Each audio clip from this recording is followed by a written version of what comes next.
One of the NRL's rising superstars will be on the move, with the West Tigers confirming Galvin has chosen to leave when his current contract expires at the end of next season. Danny Weidler joins us from the 100% Footy studio. Danny, how's this all come about?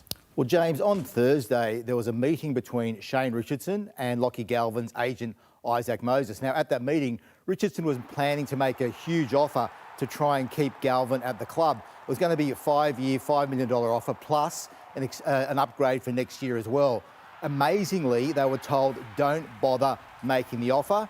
The reason, because it was felt from Galvin and his camp that under Benji Marshall under his coaching, Galvin would not reach his potential, and that's gone down very badly at the West Tigers, James. And Danny Galvin's got close to 2 full seasons before he's actually due to make the move. Do we know where he might end up?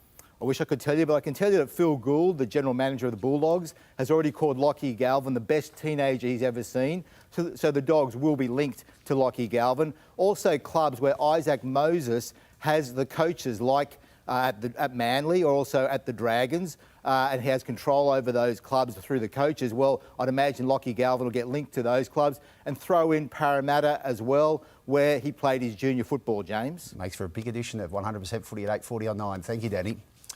Well, from playing to save his career to suddenly be mentioned in rep footy conversations, it's been a big year for Bulldog Max King. But he may soon have a decision to make, to play for England or the Blues. And there's a simple way the dilemma can be solved.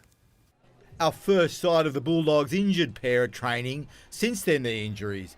Viliami Kikau and Matt Burton are two of the Dogs' biggest stars. In their absence, Max King has taken his game to another level. He knows a thing or two about overcoming injuries. King joined the Bulldogs from the Storm after they couldn't get his Achilles injury right. You had a clause in your contract, if the Achilles didn't come up, they could get rid of you? Yeah, I don't know when it was. It was for round, I think it was like round 5 or 6 or something. 6 weeks to save your career.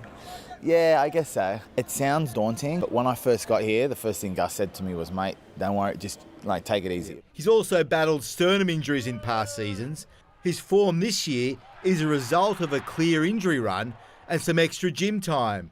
His size is imposing, but he doesn't like thinking about it. I've always been super sort of sensitive about just sort of being the right weight.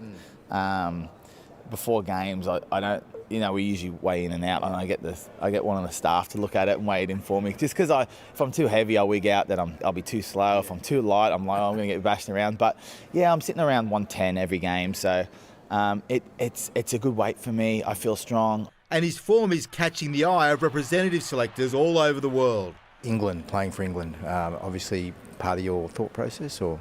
Yeah, I always say the same. Mum's English, her side would love for me to play. Dad's Aussie, he'd love me to do something there, and my phone's on. So I always say, whoever calls me first, it hasn't rung for anything. Danny Weidler, 9 News. The Dragons say they're building in belief after their big win over the Titans. Defence has been in the spotlight for the Red V, and it'll again face a huge test on Thursday night against the Seagulls. I think attack hasn't been our problem this year. We've been able to score points, just been our defence, and I feel like our defence is definitely improving, and I feel like our goal line defence has been much better as well. The Dragons have won only one of their last 7 games at Brookie.